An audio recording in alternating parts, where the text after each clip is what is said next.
बिस्मिल्लाहिर्रहमानिर्रहीम। अस्सलाम वालेकुम नाज़रीन, आप यूट्यूब चैनल देख रहे हैं। मैं इमरान खान हूँ। जो अब तक की अपडेट्स हैं उसमें ये है सबसे बड़ी कि आज पाकिस्तान तहरीक इंसाफ का वो केस लगने जा रहा है और इस केस के हवाले से कुछ तफसीलात हैं शेख वकास अकरम साहब ने दी है। सेक्रेटरी इत्तलात हैं पाकिस्तान तहरीक इंसाफ के।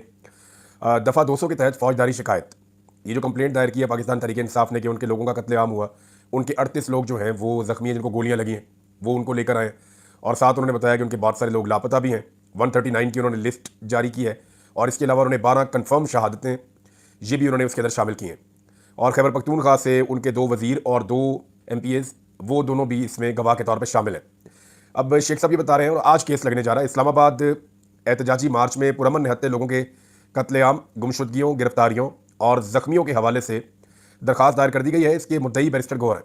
बैरिस्टर गौहर बमुकाबला शहबाज शरीफ को दाखिल किया गया और जुडिशल मजिस्ट्रेट ने इसे सेशन जज वेस्ट को भेज दिया है। समाअत कल 14 तारीख यानी आज के दिन में, इन्होंने रात को ये ट्वीट किया था, 14/12/2024 तक मुलतवी, यानी आज इसकी समाअत होगी इस मामले की।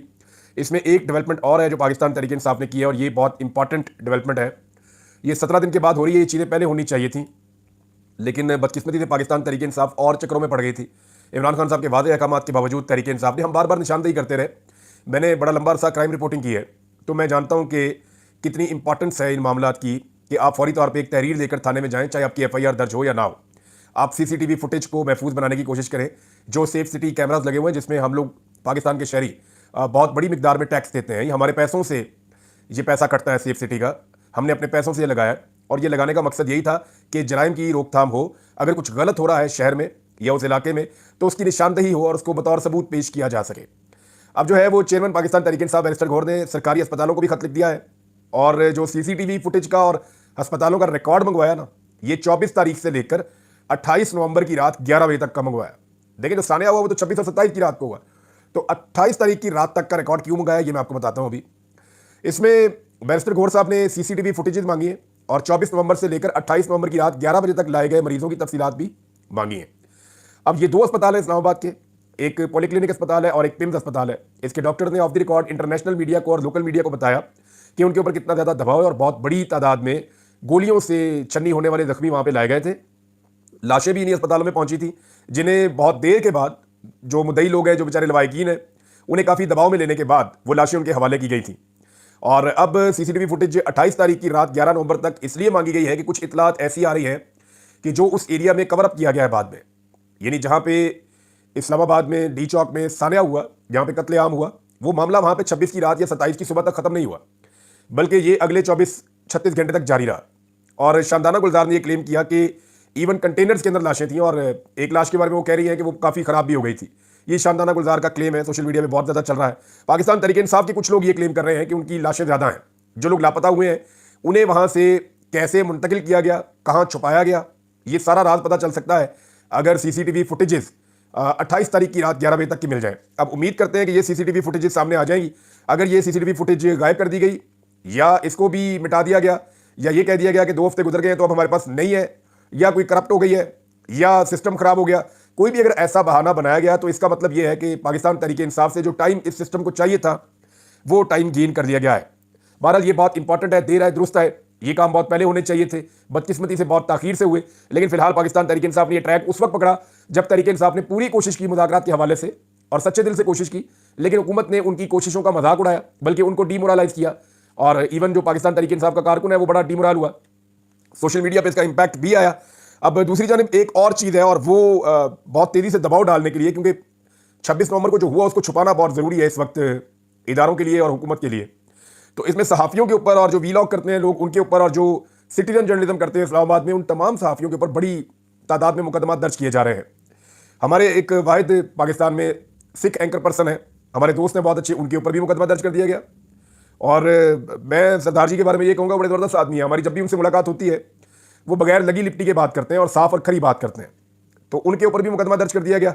अब ये पाकिस्तान को एक नया तमगा लगाया जा रहा है। जो आदमी भी उस साने की बात करता है, लाशों की बात करता है, सिचुएशन को सामने लाने की बात करता है, या वो ये बताता है कि उस रात उसने क्या देखा, उसके लिए ज़िंदगी तंग कर दी जाती है। तो कत्ल तो कर दिए गए, अब कत्लों को छुपाने की पूरी कोशिश उस वक्त से लेकर अब तक की जा रही है। Nazreen, international court of justice Netherlands के सामने ओवरसीज़ पाकिस्तानियों ने एहतजाज किया है, लेकिन अभी जो बड़ा एहतजाज होने जा रहा है पूरी दुनिया में वो 15 तारीख को होने जा रहा है। 15 तारीख को खैबर पख्तूनख्वा पेशावर के अंदर एक बड़ा इज्तिमा होगा जिसमें शोहदा का दिन मनाया जाएगा। ये इमरान खान साहब ने इसकी अनाउंसमेंट की है। वहां से ये बात भी क्लियर हो जाएगी कि पाकिस्तान तहरीक इंसाफ का वर्कर अभी कहां खड़ा है, क्योंकि जो कुछ भी हुआ उससे बहुत मायूसी हुई और उसके बाद जो रद्द अमल था पाकिस्तान तहरीक इंसाफ की क़यादत की जानिब से वो बड़ा सुस्त था। उसकी वजह से कारकुन शिकायत कर रहे थे कि जनाब हमारे लोग शहीद हो गए हैं, लेकिन आवाज़ नहीं उठाई गई। लेकिन ये इमरान खान साहब की कॉल है और कारकुन इमरान खान के साथ उनका ताल्लुक कमज़ोर नहीं हुआ। वो अभी भी ऐसा लगता है कि कारकुन और इमरान खान आपस में बड़ी मजबूती के साथ बंधे हुए हैं, एक दूसरे के साथ खड़े हुए हैं। बैरिस्टर अली जफर ने एक स्टेटमेंट दिया है और ये इमरान खान साहब के हवाले से ये स्टेटमेंट उन्होंने बताया। उन्होंने कहा कि मेरी इमरान खान से मुलाकात हुई, वो गुस्से में थे। उनका कहना था कि मुज़ाकरात का ये तरीका नहीं होता, हम किसी से भीख नहीं मांग रहे हैं। हम पर इल्ज़ाम था कि आपने बातचीत के दरवाजे बंद किए हुए हैं, हमने सिर्फ वो दरवाजे खोले हैं। 2 शराइत रखी हैं, वो पूरी करें, हम मुज़ाकरात करेंगे। अब फ़र्क आप देखें, इमरान खान साहब कह रहे हैं कि 2 शराइत हमारी पूरी करें फिर हम मुज़ाकरात पे बैठ जाएंगे, जबकि इमरान खान साहब की पार्टी ये कह रही है कि आप मुज़ाकरात पे बैठ जाएं फिर शराइत के ऊपर बात कर लेंगे।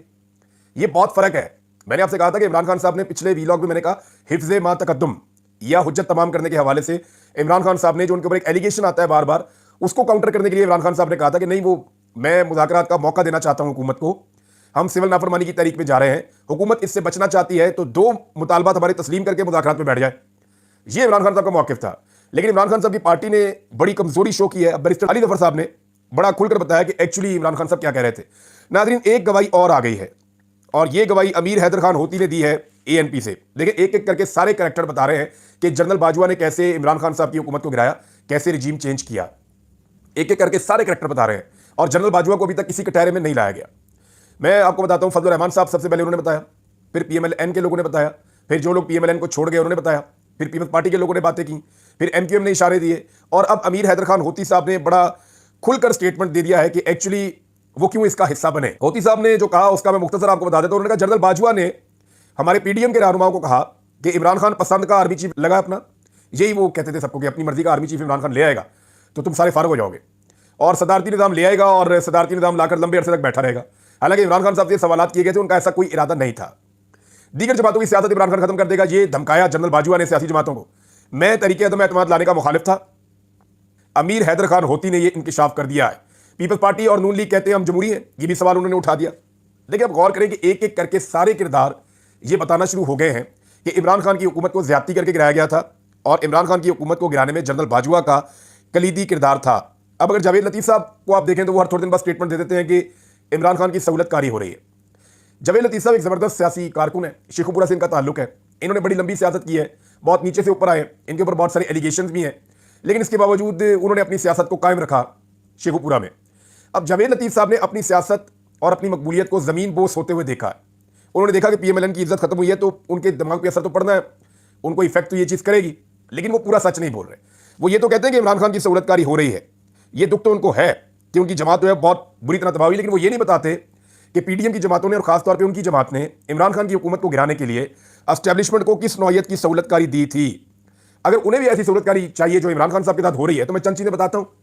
ये सहूलतकारी जावेद लतीफ़ साहब भी अपनी जमात के लिए हासिल कर लें, यानी शहबाज शरीफ और मरियम नवाज को ज़बरदस्ती इक़्तिदार से निकाल दिया जाए और PMLN के बंदे और बाकी जमातों के बंदे जो हैं वो लुटे बनाकर खैबर पख्तूनख्वा हाउस में इकट्ठे कर दिए जाएँ।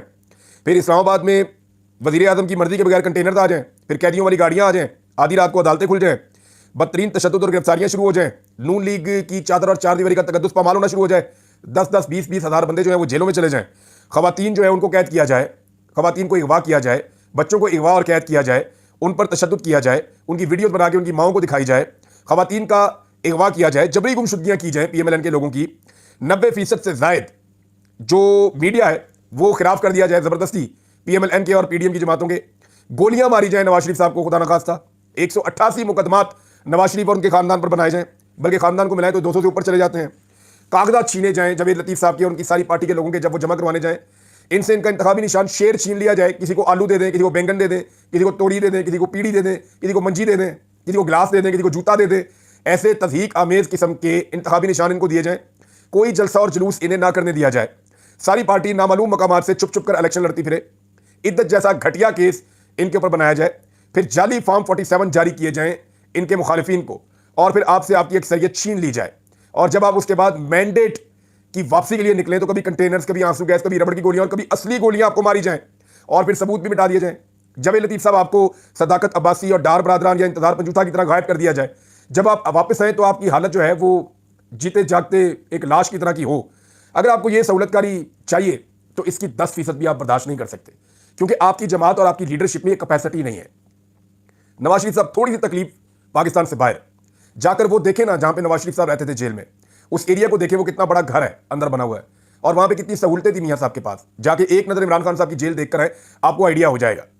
तो जवेद लतीफ साहब आप तो गिरफ्तार हुए हैं, लेकिन कभी भी लापता नहीं हुए, आपको जबरी तौर पर गुमशुदा नहीं किया गया। अगर यही सारी सहूलतकारी है तो आप भी ले लीजिए सहूलतकारी। और वैसे भी आप ये कहते हैं, पीएमएलएन के लोग कहते हैं जनाब कि हमें जबरदस्ती इक्तदार में लाकर बैठाया गया। भाई ये तो हमने हमेशा सुना था कि जबरदस्ती इक्तदार से निकाला गया। ये हम पहली दफा सुन रहे हैं कि एक ऐसी जमात है जो कहती है हमें जबरदस्ती लाकर इक्तदार में उठाया गया। ये नहीं मुझे जबरदस्ती वज़ीर आज़म बना दिया, मेरी भतीजी को जबरदस्ती वज़ीर आला बना दिया, हमें जबरदस्ती ओहदे दे दिए, जबरदस्ती हमसे सारे काम करवाए गए और कानून साजियां करवाई गई।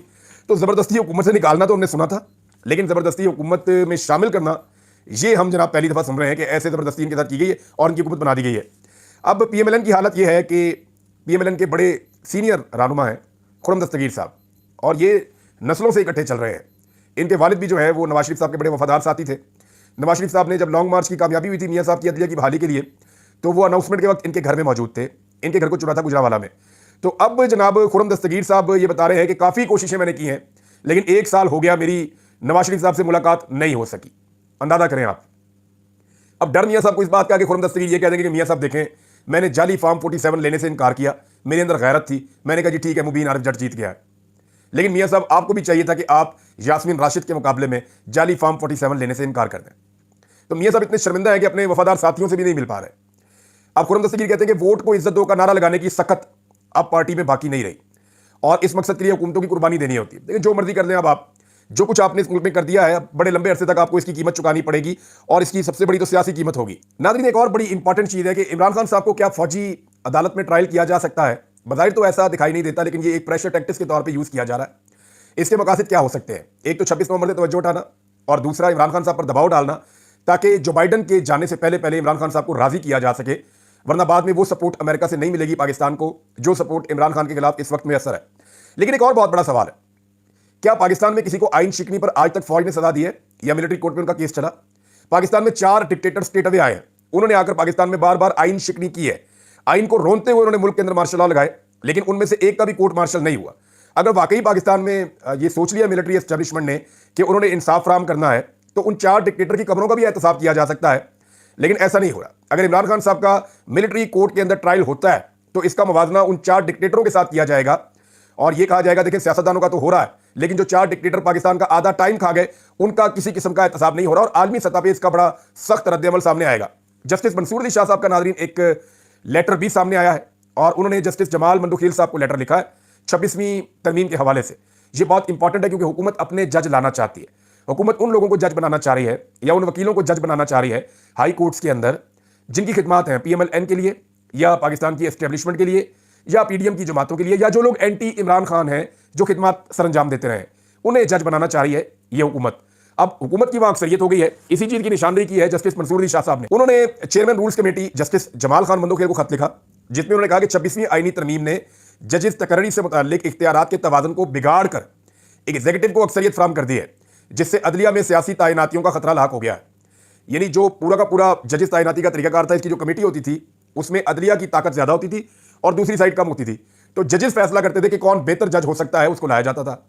अब यह हो रहा है कि सियासतदानों की इन्वॉल्वमेंट बढ़ गई है, जिसको आप कह सकते हैं कि एग्जीक्यूटिव मेंबर असेंबली वगैरह, ये वो इनकी इन्वॉल्वमेंट बढ़ गई है, इनकी तादाद बढ़ गई है। तो जो अवामी नुमाइंदे या जो सियासतदान चाहेंगे वो बंदा जज बन जाएगा, चाहे जज उसके खिलाफ ही मौकिफ क्यों ना इख्तियार करें। जस्टिस मंसूर अली शाह साहब ने जजेस तैनाती के हवाले से जुडिशल कमीशन ऑफ पाकिस्तान की तश्कील करदा कमेटी के चेयरमैन जस्टिस जमाल खान मंदोखेल को खत लिखा।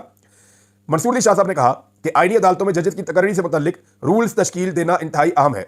जजेस तकर्री के लिए रूल्स की तश्कील अदलिया की आज़ादी और कानून की हुक्मरानी के लिए नागुज़ीर है। उन्होंने लिखा कि आइन का आर्टिकल 175A जुडिशल कमीशन और रूल्स तश्कील देने का इख्तियार देता है। कमीशन के रूल्स में जजेस तकर्री के लिए रूल्स बनाना भी शामिल है। रूल्स के बगैर जजेस तकर्री के लिए जुडिशल कमीशन के इक़दामात गैर आईनी होंगे। ये आप देख लीजिए। उन्होंने कहा कि मुल्क